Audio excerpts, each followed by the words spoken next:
Hey guys, so in this video I just wanted to show you a couple different ways to safe peek someone. Safe peeking being a way that you can look out and see where people are without being able to be shot. So the first method is going to just be making a 1x1 like this, putting a stair down and putting a roof over yourself.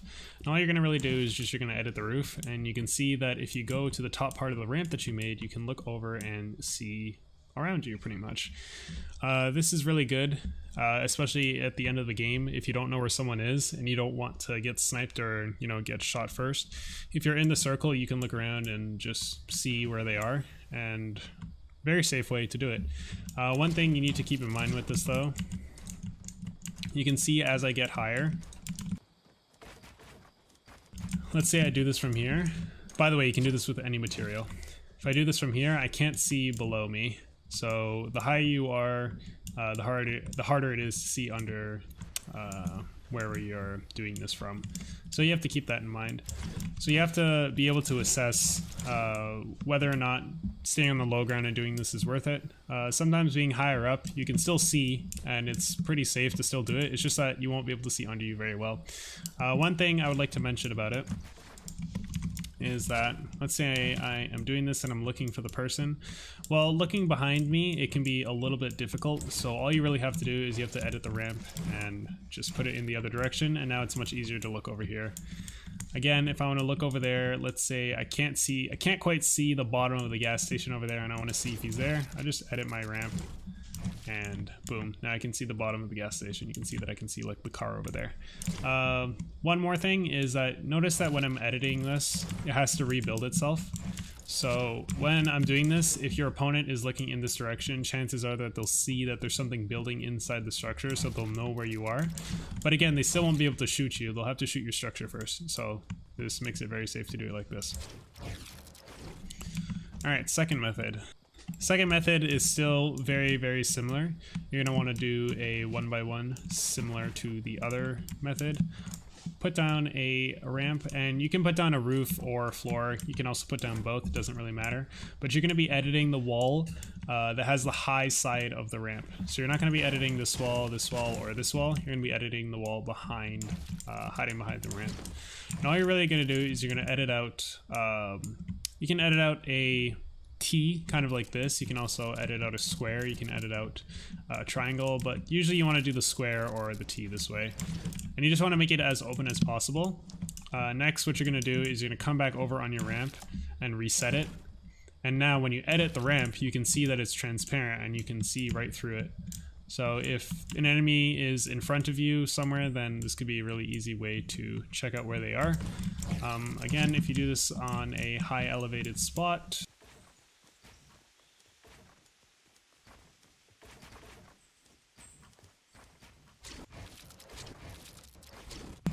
if I do this on a high elevated spot, you can see that I can still see down in front of me. But the thing is with this method is that if they know that you're doing this, then they can just easily shoot your ramp and then start pelting you. So you have to keep that in mind. But this is another way to do it.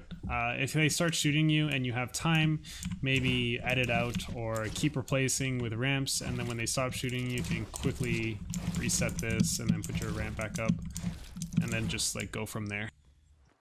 So for the third method, I don't think that many people know about it. So we're gonna build up.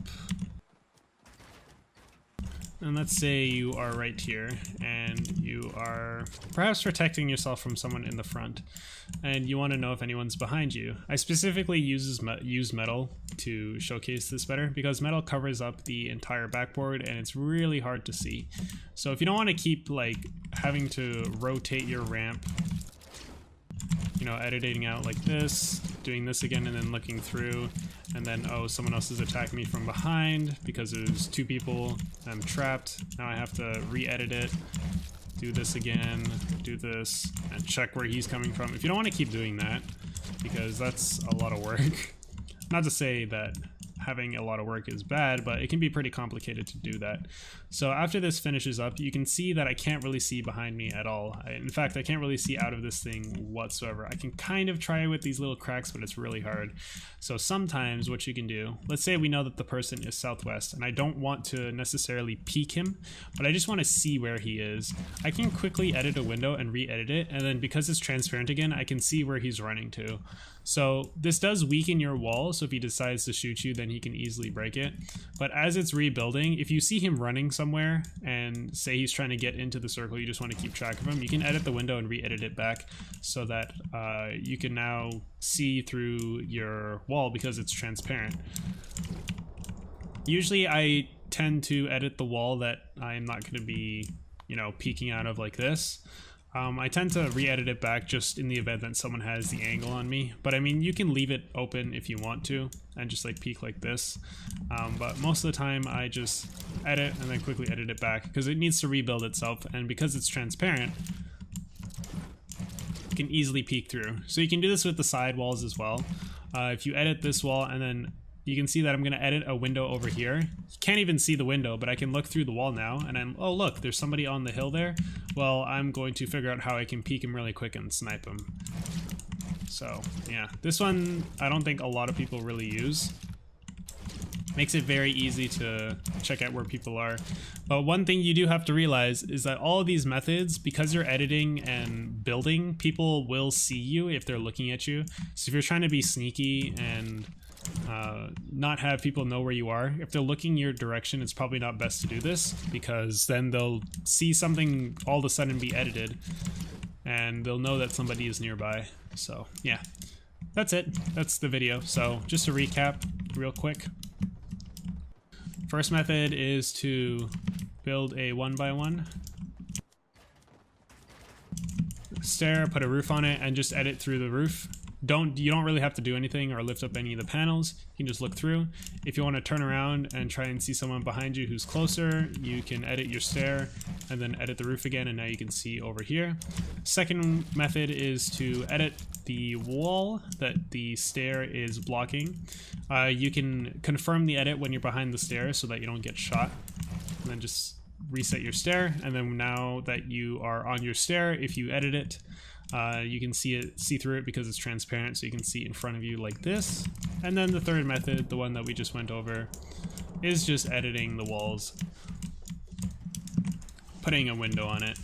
So if you just put a window here, you can see that the building resets and there's transparency through the wall, so you're going to be able to look through it, versus when it's completed. When it's completed, you notice that we can't really see through it, so if I just edit the wall, I can now see through it again because it's transparent. So yeah, thank you guys for watching. Hopefully this was helpful, and I will see you guys in the next one.